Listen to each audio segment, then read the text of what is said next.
panelists for today's debate. Best of luck. Good evening, everyone. This is Nasira, she, her. I will paneling this round. Congratulations on reaching grand finals. All the best. Hello everyone, Naman Singh here, pronounce he, him. Panel for this round. Congratulations for reaching Open Grand Finals. Thank you. All the best. Hello everyone, this is Swapnil, preferred pronouncing him. To making the Open Grand Finals. Looking forward to a fruitful debate. Hello everyone, this is Vishwangi Raj, preferred pronounced she, her. All the very best, looking forward to a great debate. Hello everyone. Hi everyone. Hello everyone. Arya here. All the best for the debate. Hi everyone. Partha Mukherjee here. I'll be the panel for this debate. My preferred pronouns are he and him. All the best to everyone. I guess we're only waiting for Aditya from the panel. Apart from that, Sagar, is there any update on Aditya? Yes, we are contacting him. In a minute, I will update you. Okay, perfect. Till then, side Gov, if you could just introduce yourself quickly, and when you introduce, just introduce yourself and like PM, GPM, and government whip. Yeah, hello. I hope I'm audible, right? Yes. Yep. Greetings to the panelist. Greetings to the other team. Animesh, I'll be your PM for this debate. Hello everyone, Bhavya Kahi here, going as the DPM. Looking forward to an amazing debate. Hello everyone. Ayushman going as the government whip. Greetings to everyone. It is a pleasure. Great. Side opposition.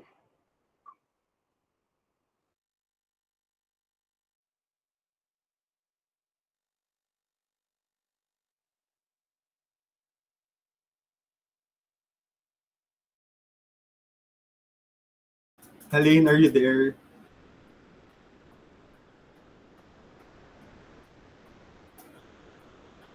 While waiting for Elaine, hi, I'm Sam. I'm the deputy leader of opposition. Hi, I'm Lawrence and I will be the opposition whip for this debate. Hello, I'm sure I can be heard now. I'm Aline Christopher, leader of opposition, opposite reply. Great. That sounds perfect. We're just waiting a minute or two for Aditya Pratap, and then we can begin the debate.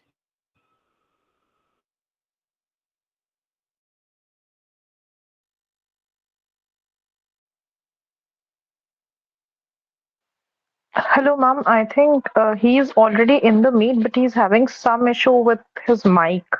So he's here already. Okay, that sounds perfect. I guess then we can go ahead with the debate. With that, I call upon the PM to begin the debate. The floor is all yours. Here. Yep, I'll just take 20 seconds. But before that, can anybody please share the screen for the timer? Yeah, I'll just take 20 seconds. Sure, great. Also, when you come up, just tell your POI preferences. Would you need a chat in the chat or verbally, on how do you want it with respect to which minute or something, if you have any specific preferences.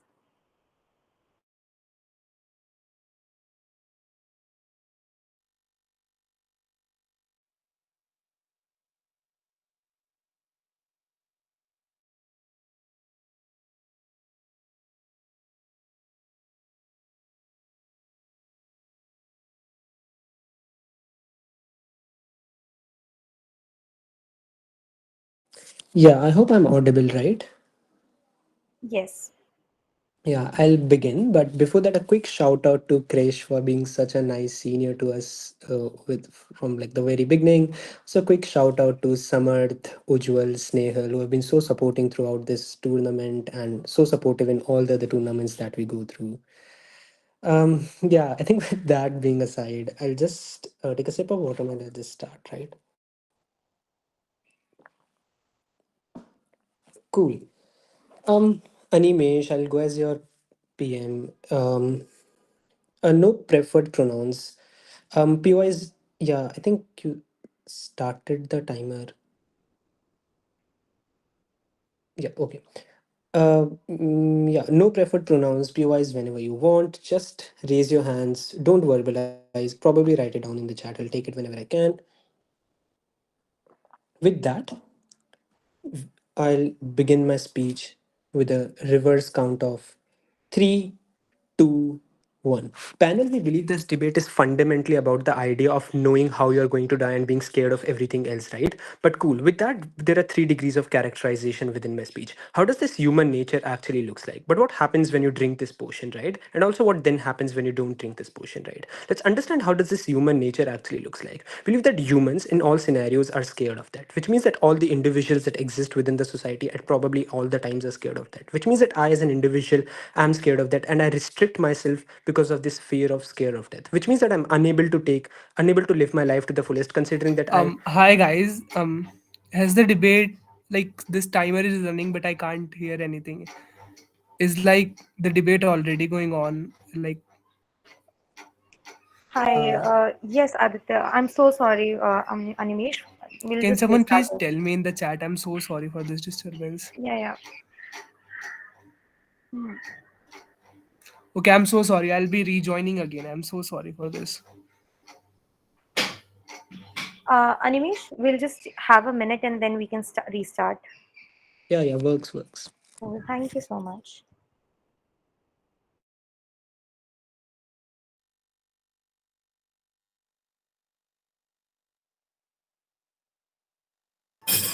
Hi, can someone please say something to, like?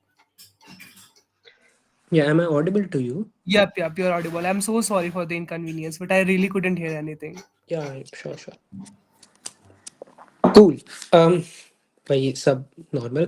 Um, I'll start my speech with a reverse count of three, two, one. Panel, we believe this debate is fundamentally about cautious of one thing and scared of everything, right? But with that, there are three degrees of characterization within my speech. How does this human nature actually looks like? But also what happens when you take a potion, right? And what happens when you don't take a potion, lastly. Cool. Let's come to how does this human nature looks like. We believe that humans and individuals at all point in times are scared of that when it's which means that all the individuals at every point of time fear the idea that they're going to probably die at certain point in time and they're going to probably die at any point in time, right? We believe that this restricts their ideas to live the life to the fullest, which means that I as an individual continuously fear to death and I'm not able to live my life to the fullest. I want to go ahead and do para jumping, I want to go ahead and do para climbing and stuff like that, but I'm unable to do so because I constantly fear this death, right? But two, then we believe that since human beings are scared of that, this also hampers their decision making. They want to take their life. And it's something that becomes important within this debate. At a point in time when human beings are actually scared of that, they're not able to take decisions that suit their interest best, right? Because they're constantly scared that they might end up losing their life at a point in time, right? They might end up unaliving themselves at a point in time. We'll tell you why this becomes important within this debate later on, right? But we believe that this debate fundamentally, especially on our side, revolves around your life after you choose to drink this potion, right? Which means that this debate on our side happens when you actually go ahead and choose to drink this potion, how it then affects your life later on, right? But let's come to the major push that we then bring this within this debate, right? We believe when an individual actually goes ahead and drinks this potion, they now know that how are they going to die, which means at a point in time they know how they are going to die. They're cautious of that one particular incident that might lead to their death, which means that at a point in time they're cautious of one particular incident that leads to their death. They're not scared of other things that exist. What does this mean? This means at a point in time when I know that I'm going to go ahead and die in a car accident, I'm not scared to go ahead and travel in plane. I'm not scared to go ahead and travel in ships and stuff like that. What does this mean? This means that a simple idea that I'm cautious of trying one particular thing, but I'm not scared of trying the other things. At a point in time, then this leads you to live your life to the fullest, which means that I can go ahead and actually try out new ventures that exist. We can actually go ahead and try out new ideas that exist. I can actually go ahead and try out to live my life to the fullest for once, because I know that I'm not going to die when I do these three things, right? Which means that I can go ahead and do para climbing, bungee jumping, and stuff like that, because I know that I'm not going to die after doing para jumping and bungee climbing, which helps me mitigate my fears, which helps me deal with the ideas of my fear that exist within me, right? But three, right? Believe that this also helps individual to seek closure within themselves. What does this looks like? We means at a point in time when individuals know that they are going to die because of these particular reason, they actually go ahead and seek closure, right? They seek closure from this stuff, that they're able to deal with the idea that they might end up dying with this particular incident, which means that it gives them enough time to prepare for their death. It gives them enough time to actually deal with the idea that they might end up dying in a car crash and stuff like that. At a point in time, this is something that's important. Why? Because sudden death and stuff like that is something that does not come to surprise to them, right? Which looks like it helps them to see closure and stuff like that. But third, right, believe that it's something that's important also because it helps them pay attention to things that they probably were ignoring since they don't know that how they're going to die. Which means at a point in time, I know I'm going to die because of these things. I can actually go ahead and pay attention to my families, right? Because I know that I might end up dying in a car crash, which means that I might now, and I know that I'm going to die because of a car crash. I'll start paying attention to the people around me. I'll start paying attention to my families, and I'll start paying attention to my relationships that then exist, which helps as individual to actually develop their relationships, right? But cool. What happens when an individual actually does not go ahead and drink this potion, right? We feel like that individual then does not know how he's going to die, which means that individual is somebody who has no idea how he's going to actually die in the future, which means that this individual constantly lives in the fear of dying every moment, due to any incident and stuff like that. Which means at a point in time, this individual does not know that he's going to die of a car crash. The individual is also scared of trying out the car, but is also scared of going ahead in a ship and plane and stuff like that. At a point in time, then this individual is always scared of trying out other things and stuff like that. But also, we believe that it's a basic intrinsic human nature to regret not knowing. What does this mean? And a major push that we push on side opposition, right? We think at a point in time, individuals regret the idea of not knowing how they are going to die. It affects an individual's life. How does it then happens?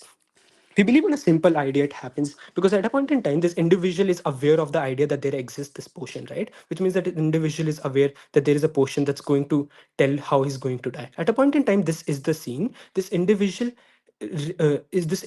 chooses not to go ahead and drink this potion. The individual in the back of his mind always know that there exists a potion which is actually going ahead and going which with a potion that's actually helping him to know how he's going to die. At a point in time, then, right, we simply believe that this individual not drinking this potion is going to be a regret for that individual because he's always going to be scared of this thing. When this POI. individual actually goes, I'll take this PO in a minute, right? And just raise your hands, don't verbalize. But I think at a point in time when individuals don't know that how they're going to die, they regret this idea, which means that I'm scared of trying multiple things, and I regret this idea of drinking this potion.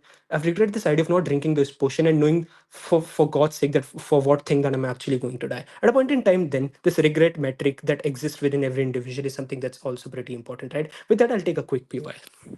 What's the likelihood analysis that you're more likely to have fun and enjoy life at the point in which you see how you die? How exactly do you die?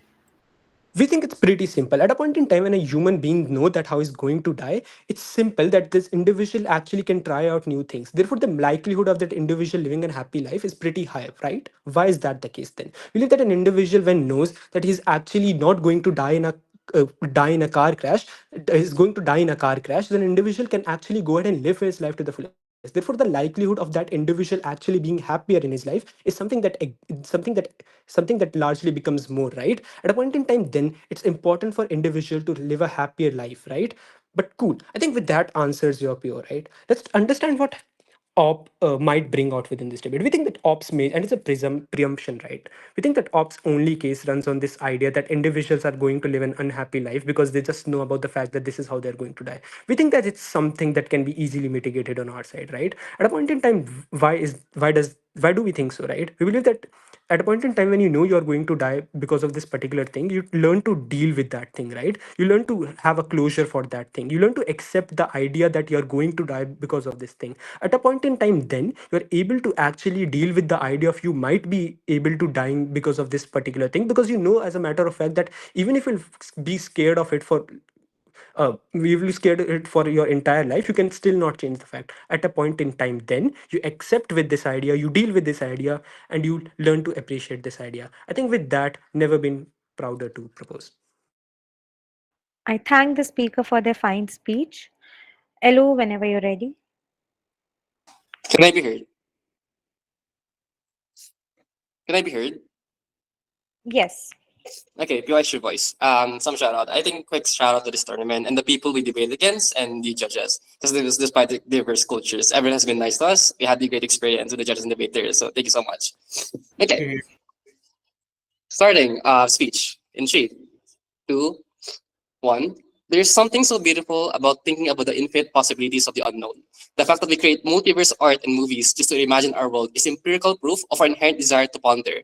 On Go, they reduce that benefit to the most personal uncertainty of our life, our finalities. I don't know how I will die in the future, but I am not scared of death because there's a lot of possibilities out there. So I am not traumatizingly scared of driving car. I do not avoid hiking mountains. I think this is true agency. First, some setup.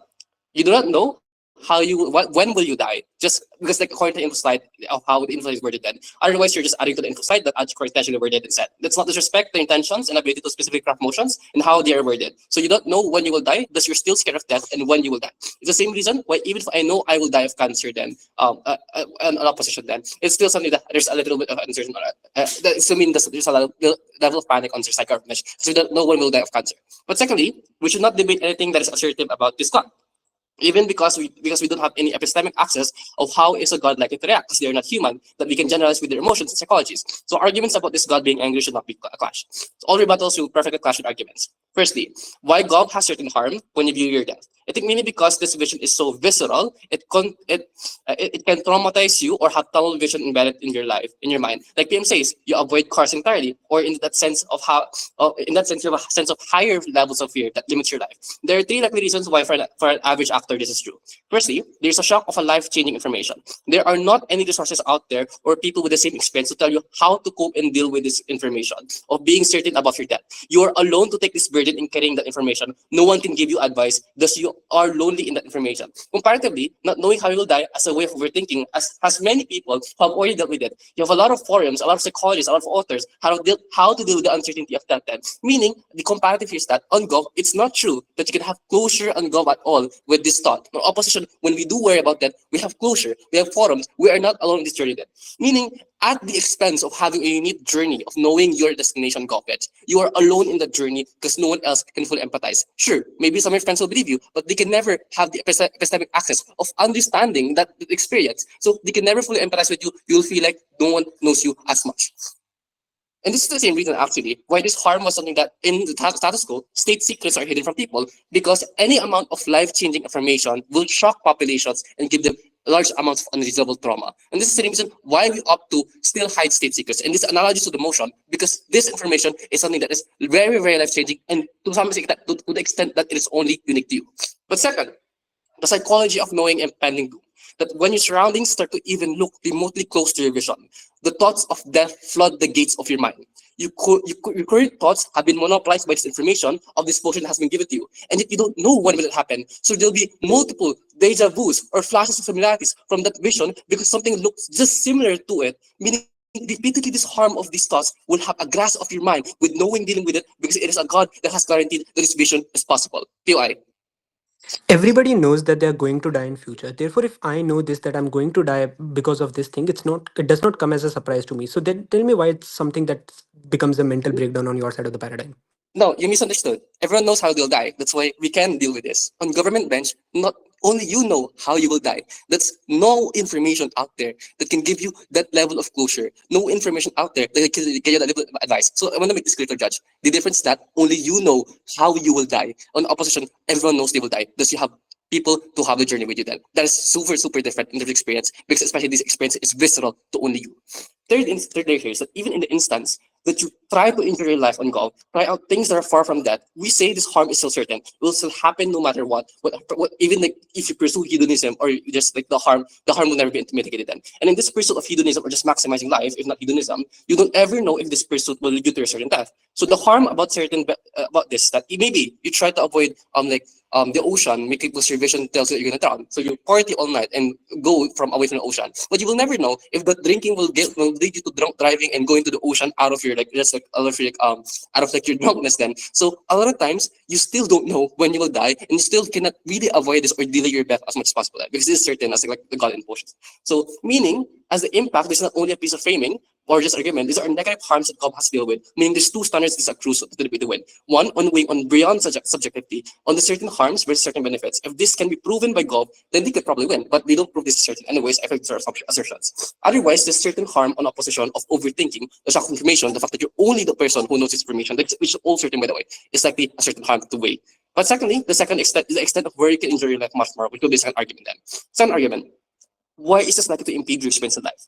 The thing with humanity is that beyond the certain harms, we have certain benefits from the unknown. The fact that we create theories of the universe, even though it's unprovable how it ends. The fact that we believe in religion, despite can never be proven to be true. How we think of how we want to die in this world is one of the unknowns we ponder that gives us certain benefit. As a person, how do you want to die? I want to die a peaceful death. I want to die very cool death. I want to die with my friends and families with me. This uncertainty has given us the childlike spark of dream again to how we want to leave this world. Sure, you may know that your death is set in stone, but the fact that you don't know how gives you the ability to ponder different forms of scenarios. Why is it super important? Because in pondering, we find the exploration of the intangible. We find the exploration of living out the possible endings we can have in our heads. We can imagine ourselves with really bad deaths and how this affect our families, how they grieve in different deaths for us. And this is so cathartic because being able to think how your family will grieve with you in different scenarios of death, in your deathbed, or just alive yourself, gives you a different perception of how they will grieve you. And grief is one of the purest form of love to be experienced. And this is something they monopolize in Gov side. The moment in time, there's only one death for you to ponder, you have less diverse ways of experiencing the intangible, of experiencing the unknown.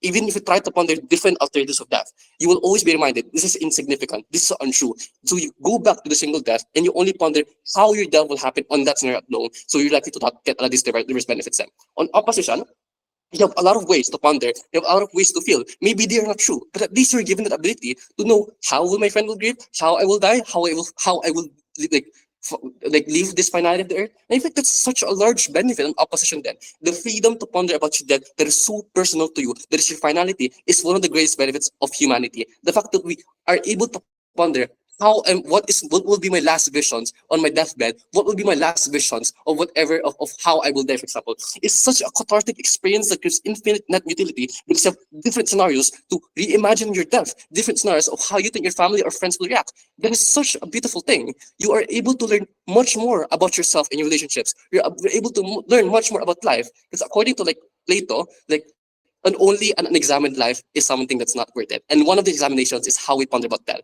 With that, government monopolizes that benefit and severely harms that. You legitimately limit that thing. In opposition, we give that freedom. Proud to oppose. Thank you. Very well. I thank the speaker for their fine speech. DPM, whenever you're ready, here. Is it cool if I can just take 20 seconds? Sure. Thank you.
Cool. I'll just take a sip of water and then I'll begin.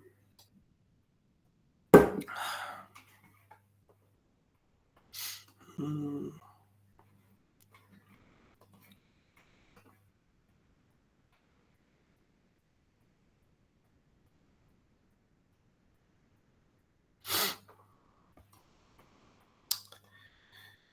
Fair. Cool. Hello everyone. Bhavya Vahi here, going as the Deputy Prime Minister. No preferred pronouns, POI preferences. Just ask them anytime between after the second minute. Please just raise your hand. Don't verbalize them or type them in the chat. I take them up as and when I can.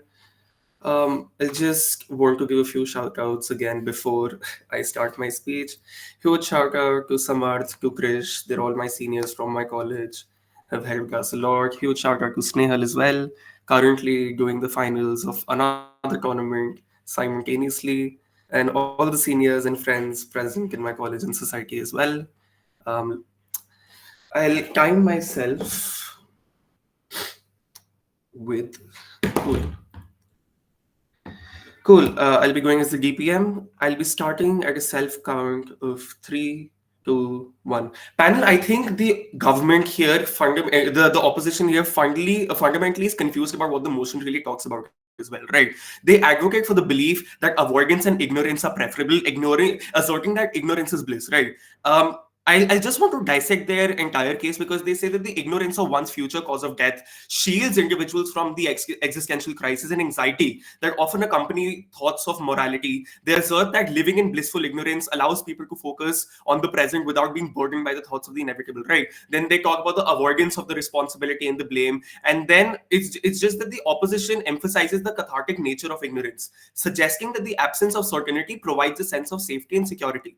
To that, the opposition's argument, uncertainty about the future cause of death often leads to existential crisis and anxiety. Human beings possess an innate desire for meaning and understanding, and the unknown nature of death can trigger profound existential questions about the purpose and significance of life as well. And by providing clarity about one's future cause of death, which can only be done by taking that portion, the dream elixir provides and offers a pathway to acceptance and understanding. Rather than dwelling in that uncertainty, individuals can confront morality with courage and resolve these transcending existential crises and find the meaning of in the face of uncertainty as well, right? Now, unlike the illusion of safety which is offered by ignorance, a certainty about one's future cause of death provides genuine safety and security. And by knowing the specific circumstances of their demise, even without knowing when you will actually die, with certainty comes the ability to plan and prepare for the end of life arrangements. And ensuring that individuals can face death with dignity and grace, this sense of control and agency actually fosters psychological well-being and resilience on our side, and I will be proving to you why in our speech as well. And the opposition's argument actually fails to acknowledge the true acceptance of death often comes through certainty rather than avoidance. And by knowing the cause of one's demise, individuals can confront morality with courage and acceptance, right? Transcending feelings of blame or guilt. And rather than avoiding responsibility, as they say, knowing one's future cause of death enables individuals to accept the inevitability of their fate and make peace with their morality as well. This acceptance leads to a greater emotional resilience and allows individuals to live with the authenticity and the purpose as well, right? It's like, I know that I'll die one day. I drink the potion and now I know how I die. Then by how much will my pain be increased? But also, if you know that you'll die through this way and then you can plan your life better, how can you explore more and more? That is not possible in the opposition's case, because you don't know that you might die while doing rafting, you might die while mountain climbing, etc., etc. The main harm that they point out in our paradigm is about overthinking, because now you know the cause of your death and there will be psychological harm as well, right? However, it's important to note that the psychological harm is not only exclusive to their paradigm, to our paradigm. Regardless of whether individuals have knowledge of their future or not, anxiety and distress are inherent aspects of human experience, and in their paradigm, individuals may still grapple with existential crisis and uncertainties about the future. Furthermore, without the opportunity to confront and process this knowledge, individuals may be more susceptible to the long-term psychological harm, which is only and only present on their side, right? And on our side, even if the individuals experience initial anxiety or distress upon learning their future cause of death, right? Even if we do buy that, they are provided with the opportunity to gradually come to terms with this knowledge. And by allowing these individuals time to process and accept their fate, our paradigm fosters psychological resilience and emotional well-being instead of just avoiding or denying the inevitable. Individuals are encouraged to confront morality with courage and acceptance, leading to a greater peace of mind in the longer run as well, which is also done by empowering them through the waiting time as well. Now, they argue that knowing one's future causes heightened anxiety and diminishes the actual enjoyment in life, right? However, in our paradigm, individuals are faced with a focused concern rather than a pervasive anxiety, point to be noted, because the knowledge provided by this portion offers clarity about only one specific aspect of life. If I know I will die while rafting, okay, that's one particular manner of death that I am focused about, right? This focused concern allows individuals to channel their energy into addressing the singular aspect while still embracing and enjoying the other facets of life. If I was scared of skydiving, I can go for it. Human beings naturally tend to prioritize imminent threats or concerns. And by having this clarity about their future cause of death, individuals can allocate their entire attention and resources accordingly, right? And this focused approach enables them to take proactive steps to actually mitigate the risks associated with their entire predicted demise, while still engaging with the life's joys and the opportunities as well. Consider an individual who learns that they will die in a car accident, right? While this revelation might initially evoke a fear of apprehension, as mentioned by the LO, it also provides a clear target for those precautionary measures as well, right? The individual may take steps to improve their driving skills, etc., etc. It's just a balanced perspective that we talk about. Yes, I'll take a POI. All of your case is contingent that the person is able to already move on that information. So note that you're still missing an a priori analysis for all of your impacts to fly. Yeah, about that, it's not that the person will not be able to move on, right? You are saying that there will be psychological harm on our side which the person will not be able to move on from. We contest that though there will be psychological harm which might be a little imminent, it is not as bad as compared to the government's paradigm, to the opposition's paradigm, purely because this harm will not be talking about the regret that is in place. The regret perspective is something that we have inherently been focusing on. How does my life look if I don't take the pill? How is it inherently bad for me? Why should I make this decision, right? Because without the knowledge that is provided by the person, you will continue to live with uncertainty of not knowing how you will die, and this uncertainty can lead to that heightened anxiety and fear about the future. And if you know that you can find out a way to know the cause of your death, you will live with that regret as well. And without insight into your future cause of death, you may miss opportunities to prepare for potential risks and dangers. The lack of preparation could leave you, I don't know, vulnerable to those unforeseen circumstances. And without the knowledge of your future, you may be unable to engage in meaningful end of life planning as well. And living in that constant uncertainty about the future may actually prevent you from fully embracing the life and pursuing your passions and aspirations. And fear of the unknown could hold you back from taking risks and seizing those opportunities for growth and fulfillment as well. I hope that answers your question. Why we think you should take the potion? Three things. It empowers you through knowledge, right? It tells you about what, it provides you clarity, it provides you insight. There is an enhanced preparedness and a risk of management as well. And thirdly, there is a meaningful end of life planning as well. Now, talking about the likelihood analysis that they do point as well, by drinking the potion, you gain invaluable knowledge about your future cause of death, empowering you to make informed decisions and take proactive measures to actually enhance your well-being. And this knowledge provides clarity and direction, allowing you to navigate life with confidence and purpose. And without the knowledge of the same, you're left to navigate life's uncertainties blindly, leading to anxiety and fear about the unknown. And the lack of clarity may actually hinder your ability to make these informed decisions as well. Just the what we say, because of the impacts that we've presented, the harms and benefits to the particular stakeholder, which is the person in this case, never have been prouder to propose. Thank you. I thank the speaker for their fine speech. DLO, whenever you're ready, the floor is all yours.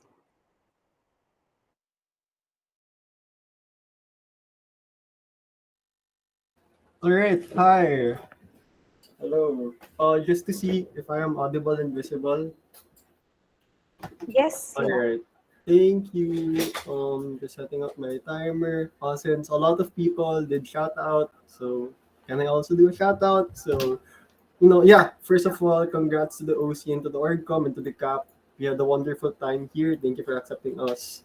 Yes. Shout out as well to Lawrence and Elaine for able to go to Open Grants. So let's try to push it. Yeah. Okay. POIs through chat. So through chat, I can see the chat. Don't worry, I'll take one. Starting my speech in 3, 2, 1, go. Drinking the potion is a curse that will irreversibly haunt you and deny you of your agency now and forever. Why is agency the most important metric within the debate? Because agency is prerequisite to utility. Agency is based on your incentive and capacity to self-explore your preferences and wants that you're able to achieve it in order for you to attain your subjective personal conception of happiness, which government's argument is actually contingent into. Let me directly respond then. Why then on government, they kill this agency? The claim of government is that if you die of car crash, that means you can try bungee jumping or other risky activities because you will know that you'll die of car crash. I think one, government is contingent that the person is able to already mentally accept and move on from that information. Because I think the first response of any human being with information this severity is pain, because we biologically have a negativity bias. Because let's set some foundation. One, the info slide is very clear that you can only see how you will die, but not when you will die. This means you know that you'll be killed via murder or through car crash, but you don't know if it will happen today, next week, or next year. Government cannot fiat both how and when. But the second thing here, and I want you to notice this, is what happens when you drink that potion. The motion is clear that you will automatically see how you will die, and this will flash into your eyes. So that means it's not a third person observer looking in that you will see you will see yourself die. It looks like being in that first person perspective on that real moment of your death. This responds to government's case, because if it is true on both sides that people are scared of death, on our side we have the defense mechanism of suppression. You can forget and focus on other things, for instance studying or playing video games or doing debate. But this won't happen on government, because death now feels proximate to you and is real to you and ingrained to your prefrontal cortex that you cannot suppress anymore. That is the nuance and exclusivity that happens on our side that government cannot go up. But secondly, what happens then, and what does this mean within the debate? One, this means there's already a certain harm once you drink this potion. The irreversible emotional anxiety on the vision that you see that will always haunt you. Or second, this is not just a short-term harm, because this means that this will extend on not stop thinking about this, because now you're going to fixate on this that becomes a trauma to you. So that means not only it extends on short term, but also in long term. You will feel that the world outside is scary, and you will associate things and will remind you of death. For instance, if you die because of car crash, that means you're scared of cars. Or because if you died because of cancer, that means every hospital you will see, it will always remind you of your death. This is just basic classical conditioning by Pavlov in relation to the dog and the chocolate. That means every single day of your life is predicated on you on living that fear, and you amplify that because of that knowledge. But secondly, it limits your agency, because now everything reminds you of your death. But before that, sure, POI. Cool. The day and time of death is something that's unknown, right? Therefore, the dissonance that you say about moving on will not exist on your side of the paradigm. Please engage on that. Yeah, I'll prove on that later. But the second thing then, in terms of this, is what responds to government. Their argument of self-exploring other activities is contingent that the person already has moved on their life-changing information. Note that they never prove this even under DPM, so it's already backload if government prove this. So it's assumptive that the person has the mental capacity to already try other activities when that person already feels depressed, because LO argues that you feel alienated because you cannot talk anything about this because they know that they will not believe you. But secondly, sure, let's engage in their best case that you can move on. But the question then becomes, can you actually self-explore? Because self-exploration is contingent on privilege, that you have the money to travel, that you have the capacity to scuba dive and bungee jump. But note, we're debating this as an average reasonable person or as an average person. And an average person is shackled due to capitalism. Just like simply look at inflation rates. That means at best, their benefit is assertive that you're able to get meaning or utility at the end of the day. But even if you do not buy that, the clincher here in the debate winning analysis, note that the info slide says that you cannot change the future even if you see it. This means you can't move on and will spiral down and become forever helpless on you and your future, because you have this sense of predetermined fate. That means one, you will internalize that you shouldn't have drank this potion because of how it did to you physically and mentally. This responds to the regret analysis. But secondly, you go to the state of depression, because now you will internalize that anything that you do is useless, and you cannot change the fact that you will die on that either way. There's no meaning on government. But what's the comparative on our side, and why do we actually win this debate? How do we preserve agency? Because I feel like the first layer of analysis here is you're not able to monopolize death. What Alain able to explain within this debate is that the absence of knowing how you will die allows that person to have utility to think how that person will die. For instance, if I die, will I be with my family, or will be in a better place, etc., etc. The comparative in government is that because the God has already given to you this faith, you cannot able to dream and romanticize about your death. You're always going to be fixated on that death utility type of vision. But the second thing here is, yes, we don't know when and how we will die, but at least what we have is the exclusive sense of hope. Yes, government might say that this is a false hope because on both sides we will die of cancer either way, but at least it gives us three things. The first thing, at least we can cling on to religion and pray to God and ask for assistance to help us and guide us in their spiritual journey in terms of addressing cancer. But on government, you cannot do it because God cannot do anything, because you will die on that manner and God has already betrayed you on that moment. But secondly, the utility of free will, that we can do something about it. Yes, on both sides, we know that we're going to die of cancer, but at least on our side, we have an attempt to at least engage in chemotherapy, that at least we are able to try to combat that kind of adversity, that we're able to allow and self-assess ourselves that yes, I will die because of cancer, but at least I did my best to prevent that. But what happens on government is that nothing, because you already see how you will die. You will always have this sense of feeling of helplessness because you know that the vision that you see and you cannot do anything about it. And I don't think government what can respond that they're able to do it because the motion info slide is clear that they're unable to do anything about it. But the third thing is that the courage to fight and the temporal hope becomes our source of courage on that adversity. So yes, on the end of their lifetime, at the point at which that will happen, which is we don't know on both sides when, at least we have that hope that we're able to do something about it. I think at the end of the day, what we're able to prove to you is one, the ability of the agency of that individual is better preserved on our side by not knowing that type of information. But the second thing is the net negative utility at the point at which you're going to actually take that potion and the after effects of it in your daily life. And the third thing is that at least hope. Hope is the last thing that will not be lost on our side, which is exclusive pragmatic value for that actor. With all of those reasons, we're proud to oppose. I thank the speaker for their fine speech. Government whip whenever you're ready.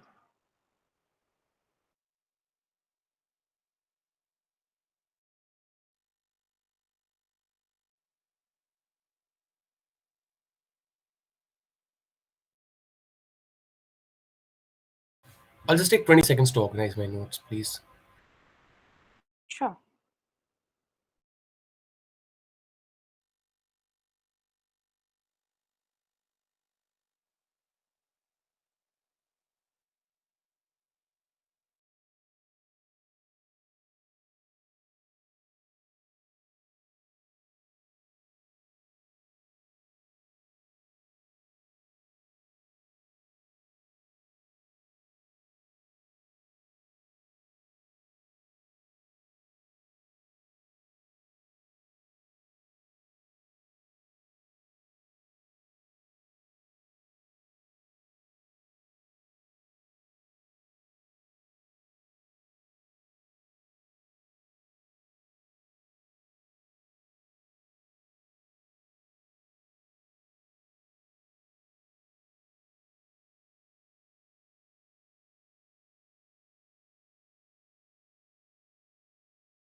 All right. Hello, everyone. Ayushman going as the government whip. No preferred pronouns.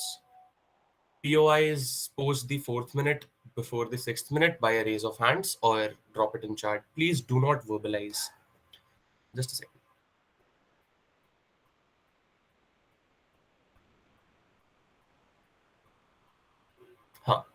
Huh. Before I start my speech, quick shout outs, right?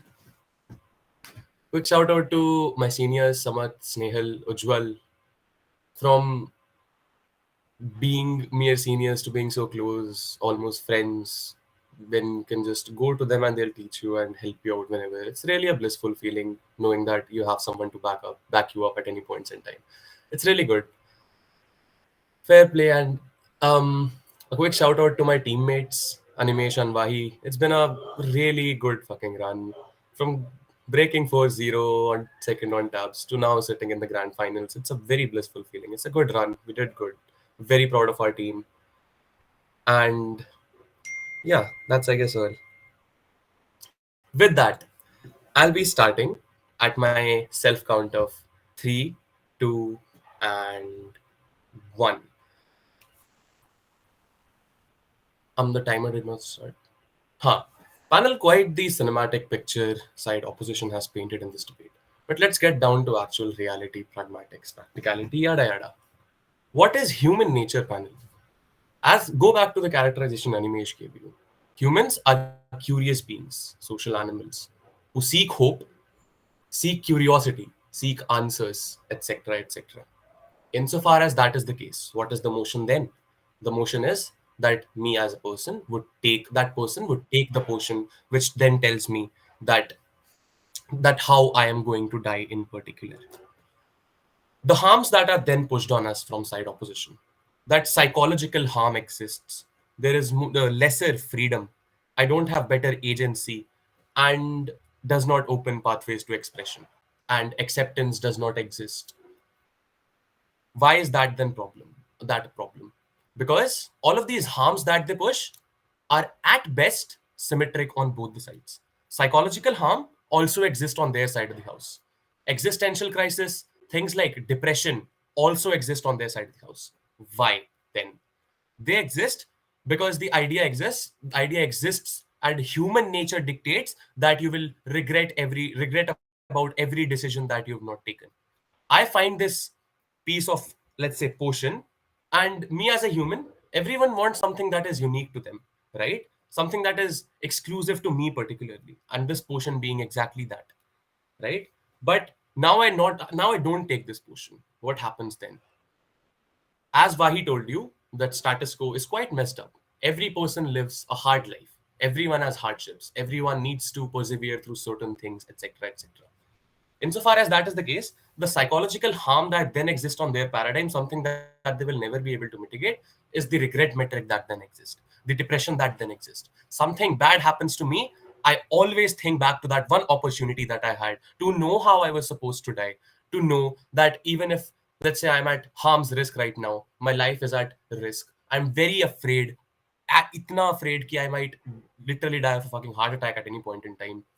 If I only knew that how I was going to die, this fear would not then exist. This fear of me thinking, overthinking, and regretting everything at 3 a.m. in the morning would not exist for me on a daily basis. What happens when you do take that potion in our side of the paradigm? You unlock your potential, because everyone's fear is their worst limiter in life, right? The idea of hope then exists because we know now how we are going to die. We'll take certain measures to ensure that, yes, we try and come to terms with it, because the entire human existence revolves around the idea that to come to terms with the inevitable. Everyone makes an attempt at it. I could very well be a damn doctor, right? I operate on patients, etc., etc. I know how I'm going to die. I'll try and make my life thoda sa more better, right? I'd be more charitable. I'm an engineer, I'd be more charitable for myself and for others. The impact then lies twofolds. How I then treat myself, how I then treat my family and people around me. I treat people around me with better sense of solidarity. I try and be a good person to everyone around me. Doing that, even if in our worst case, even if it is tokenistic, that still exists and is better off for everyone around me. Because now I am inherently, even tokenistically, a good person. That only exists in our worst case scenario, by the way. Go keep note of that. How does it then affect me? I am more empowered. I try to accept this notion that exists, right? What is that then the case? Insofar as the entire notion around life in itself and status quo in itself is so flawed that everyone is uncertain of what can happen. Um, just a second. And insofar as humans overthink and regret certain decisions that they make or don't make, the psychological harm is symmetrical, if not worse, in their side of the paradigm. This op being uncharitable assumes that there are lesser resources so we cannot explore. It's not really the case, right? Their best case then lies upon the idea that individuals living without the burden of knowing their future cause of death give states of blissful ignorance. You're now free from anxiety, existential dread. Why is that then a problem? That is a problem because the harms that they then push on us are still present in their side of the paradigm, something that they won't mitigate. Why is that then a very big problem, right? Because, and an actual benefit, that all the harms that then push on us are automatically washed off.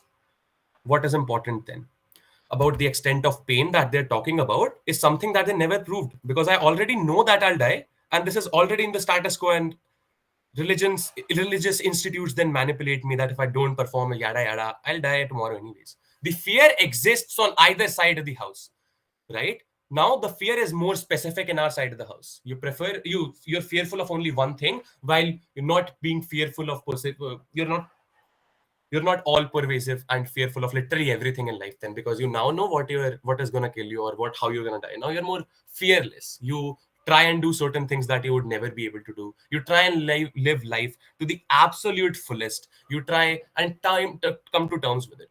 They tell you of edge cases that one human, he won't be able to come to terms, he won't be able to accept this in the very first place.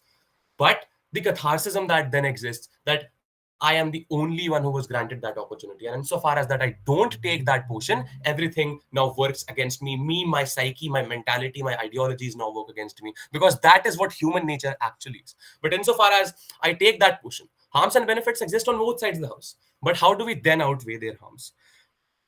Insofar as I know that I am the only person who has this privilege of taking this potion, insofar as I know that I can live life to the fullest, insofar as I know that I can at least come to terms with it, insofar as I know I am now special, that is all the agency any person needs. I'll plan and prepare better for my death. I'll plan and prepare even if I don't know, because everyone knows that we can die at any points in time, right? Symmetric on both sides. But now we know how we are going to die. We are specific in our fears, but we are not specific of everything, which gives better agency and accountability for our actions and for our life.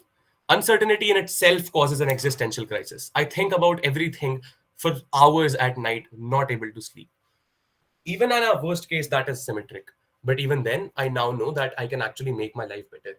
It gives more ideology, more leeway to expression, more leeway to exploration in the very first place. Something that they push as a harm but works in our favor, because now I know how I'm going to die. Even if I know that I can't change it, I will try to make efforts as to what can actually get better for me from this point on, even if I have to die, like, let's say 2 days ago. It's completely uncertain. Hope then exists better in our paradigm. Acceptance is prominent, lies on propensities, something that this debate does not necessarily revolve around. What we don't need to debate about is, if we take this potion, what happens then, what are the impacts, something that we have outweighed by far. With that, I think, even if agencies decided through how much you can explore, then I still think that we take this debate. Never ever been prouder to even debate. With that, very proud to propose.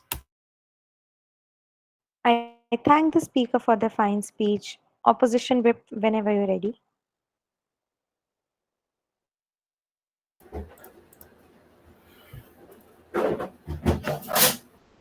Hi. Am I audible and visible?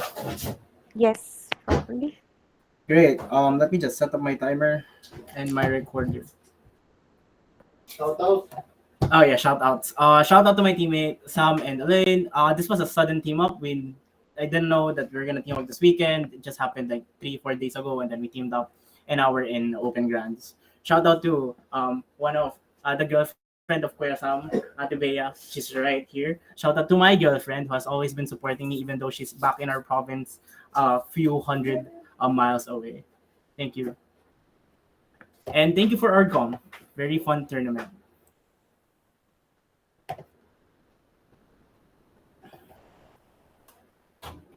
POIs through voice, 5th minute mark.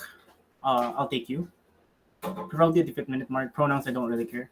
Starting my speech in 3, 2, 1, go. Status quo is burdening and places a shackle on us by different structures. But we think it is the intrinsic beauty of the unknown that makes life so beautiful and appealing.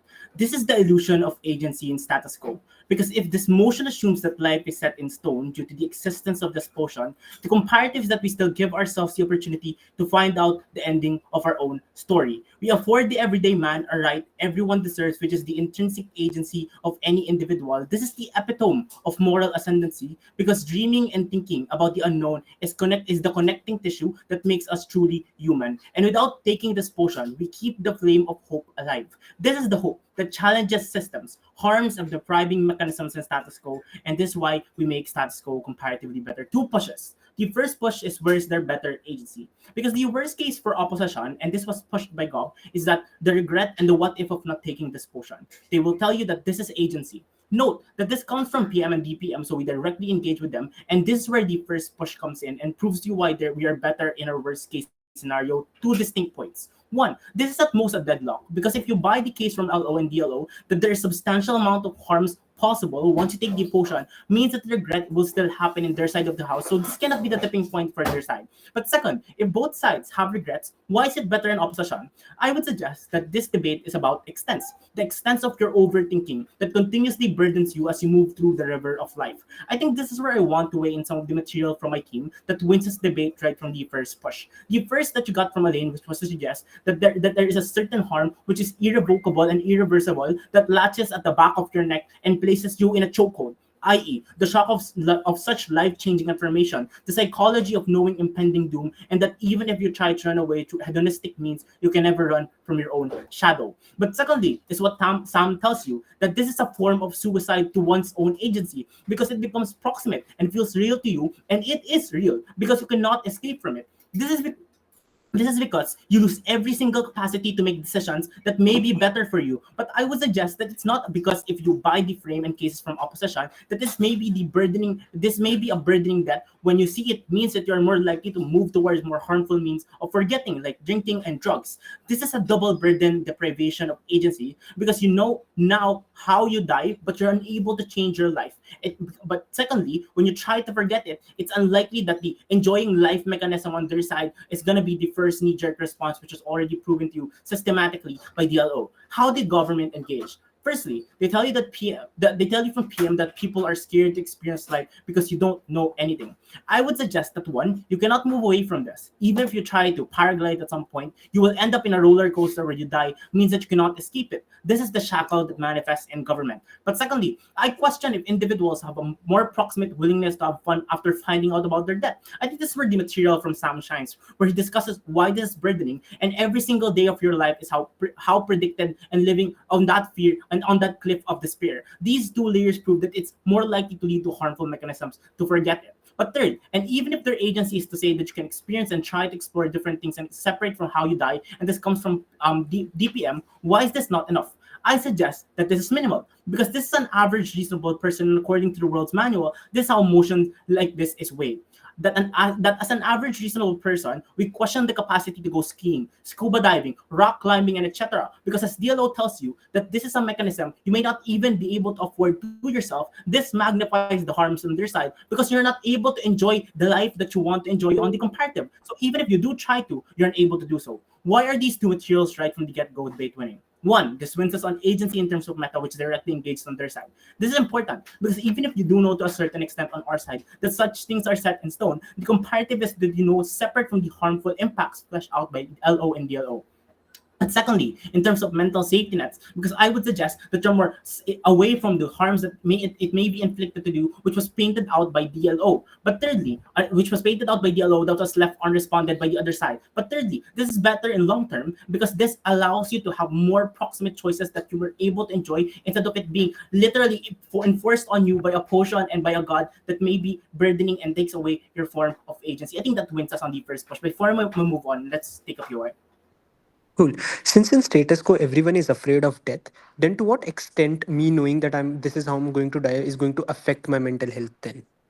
I think this is a good case of not tracking speeches because we clearly pointed out why this is much more harmful because it clearly shows you how you die. Sure, we conceded right from LO that you know you're gonna die, but it's about the extent, right? On how exactly you're gonna die. Because if we concede that you can die, the question is what is the impact to the mental at the point in which you see yourself getting hit by a car, for example, or falling from a plane, or crashing against another car, for example, or even different forms of that might likely be mechanisms that burden you even more. I think that separate from the materials that you get coming from my first two speakers proves why it's intrinsically more likely that you burden yourselves even more. The second push then is a discussion on why the unknown is beautiful. And I think this is where the second case from alcohol comes in and weighs out, which is that it impedes your life, your experience in life. The ability to fly in your own self-perception of how we die. And this is important because this is the exclusive capacity to make scenarios and hopes on us dying on our own terms. This is true autonomy.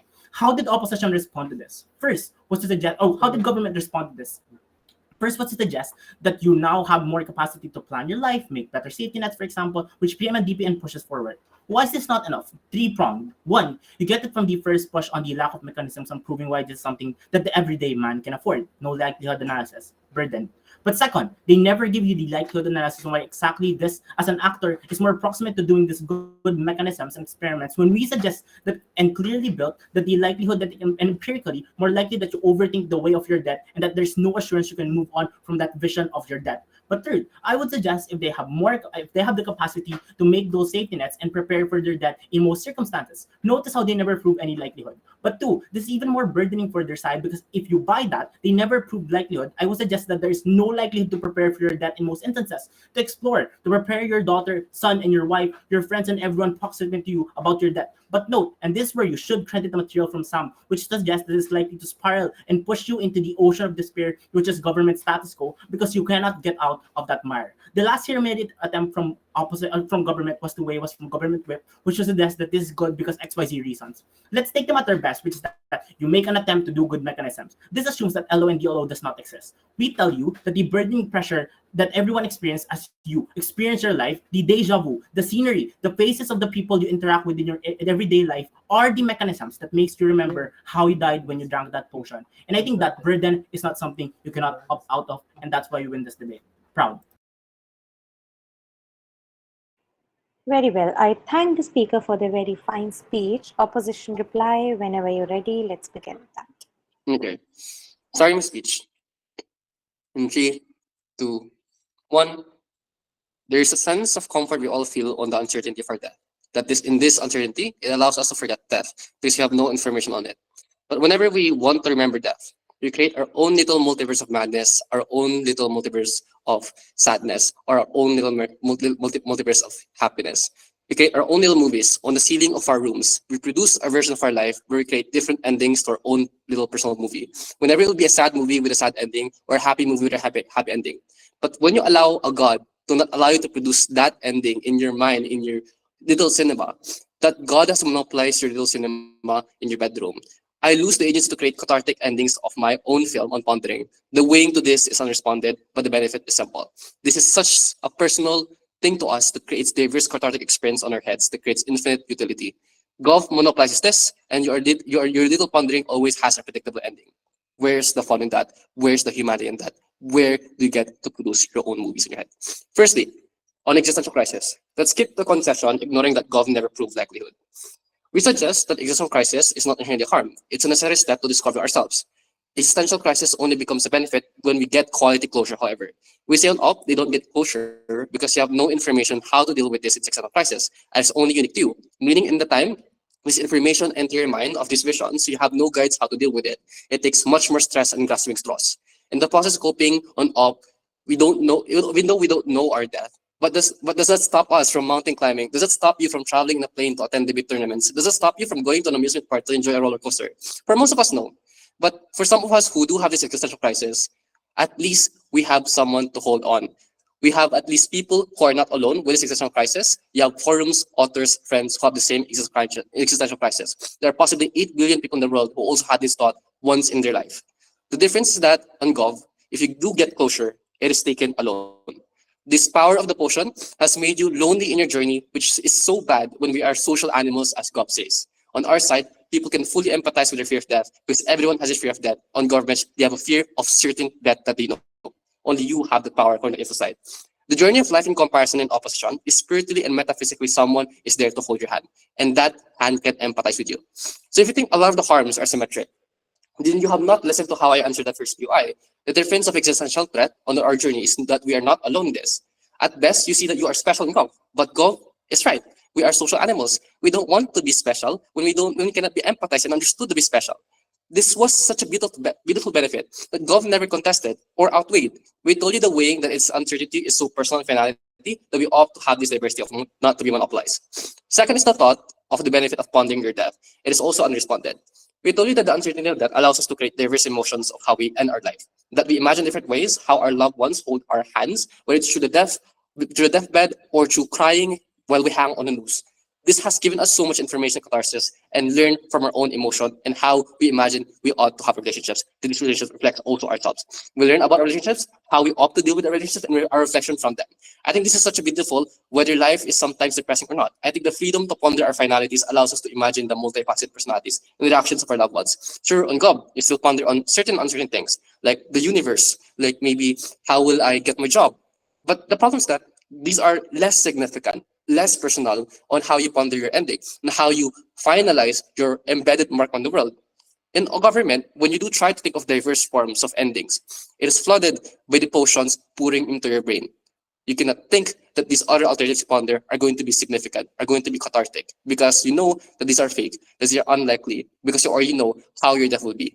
So you have to ask yourself first, if you want to believe God bench, right now, are you really so afraid of death because you're uncertain about it that you don't ever drive to school, that you don't ever go to an amusement park and ride a roller coaster? Is that really true? And whenever you have this existential threat, did you never had a friend to hold on who had the same thoughts? So the conclusion is clear. I feel like on opposition, we have much more humanity and beauty and a beautiful life. Proud to oppose. Thank you. Very well. Now I invite government reply to conclude the debate. Yeah, hope I'm audible, right? Yes, you are. Cool. I'll begin my reply. Animesh going for reply, right? I'll begin my reply with a reverse count of three, two, one. Panel, I say give the opposition the debate. If they ever prove to you within their speeches any plus benefit, any exclusive benefits that lies on their side of the paradigm, right? They nowhere in their speeches provide you any exclusive benefits that lies on their side of the paradigm, right? But as far as the agency becomes the metrics to judge this debate. And insofar as we're able to prove to you that agency lies on our side of the paradigm more, we simply take this debate. I think go back to Ayushman's and Vahi's and mine speeches, right? We think we clearly tell you that agency is something that lies on our side of the paradigm, right? We think that people at all point in time refuses to live their life to the fullest because of the simple idea that they fear dying, right? At a point in time, they fear the idea of dying. They're unable to live their life to the fullest. At a point in time when this individual actually goes ahead and drinks this potion and now realizes the fact that this is how he's going to die, that individual is able to make better choices, better decisions, and hence able to live his life better to the fullest. Therefore, the exploring on our side of the paradigm, the idea of living life on our side of the paradigm, the idea of better decisions on our side of the paradigm, and the idea of appreciation of life on our side of the paradigm still stands within this debate, even after 21 minutes of speeches done by the opposition, right? But cool. Insofar as let's talk about what does opposition brings, right? We think that opposition's case runs on a pretty simple idea, right? They talk about as a point in time when individual actually goes ahead and realizes the fact that this is how they're going to die, they literally become like disappointed in it. They have this mental breakdown and they're generally depressed, right? We think that we think that nowhere in their speeches they ever talk about the extent of how this pain is something that's important, right? They nowhere in their speech mentions how this extent of pain is something that's important, right? We tell you why that's not the case. At a point in time, every individual, go back to my characterization of status quo, right? Because at a point in time, every individual within the status quo knows the fact that they are going to die sometime, right? They're going to die in some near future. At a point in then, this death that they're going to, the idea that they're going to die does not come to them as a surprise, right? But what therefore then happens, right? We feel it then happens that them knowing the idea that this is not how I'm going to die gives them a larger degree of autonomy on the decisions that they make. Going back to the idea of agency, right? They give them the larger degree of autonomy that they have. As insofar as they have the larger degree of autonomy in choosing the decision, larger degree of autonomy in actually going ahead and exploring their life, we simply take this debate, right? We think opposition talks about the ideas of resources, right? We feel like opposition is literally so uncharitable. I think something that Vahi and Ayushman also points out, right? That opposition is something that's so uncharitable when calling out this idea that resources is something limited and the individual probably do not have resources. We feel like it's nowhere mentioned in the motion that what are the economic situations of that individual, right? But two, then, right? They talk about the idea of religion. I think Vaishwan deals with this idea, right? At a point in time when an individual knows that how he's going to die does not mean the fact that individual will stop believing in God just because he now knows how he's going to die. At a point in time, this idea of them claiming religion also does not stand within this debate, right? But also, let's talk about the exclusive benefits that still lies on our side of the paradigm and they still stand even after 21 minutes of speeches, right? We feel like the idea of exploring and the agency that an individual enjoys in his life when he actually goes and knows the idea that this is how he's going to die is something that still stands even after even after this debate, right? We feel like an individual, when he goes ahead and actually knows how he's going to live, can then lead to the idea of living the life to the fullest, right? We also believe that the individual can actually then go ahead and make better decisions so as to so as to live his life to the fullest and do the exploring to the fullest, right? Which means at a point in time, an individual knows that this is how he's going to die. He's actually going to go ahead and start appreciating life to the fullest, because we feel like the only point that stops an individual from living their life to the fullest is the idea of fear of death. At a point in time when you know that this is how you're going to die and this is how you're not going to die, you simply live your life to the fullest. Insofar as agency over your life and agency is the metric, we simply take this debate, never been prouder to propose. Great. With that, we've now come to the end of the debate. Teams, shake hand, cross, and I would like to thank you all for being a part of this. Thank you, panel and both the teams, Gov and opposition. It was indeed an engaging round and an amazing debate, and we had we absolutely loved to hear it. With that, I guess the results will be out in the closing ceremony, and I would request the panel to stay and, or if the OC could guide us, where do we need to go for marking and deleb? So the teams will leave and the panels can stay here.